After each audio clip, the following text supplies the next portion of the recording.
Okay, this is a flower. Can you say flower? Flower. Very good. Okay, we're going to plant.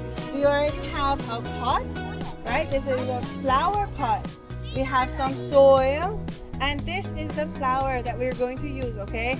You're going to cut a piece of the plant like this, like that. Look at the flower, and then put it in the pot.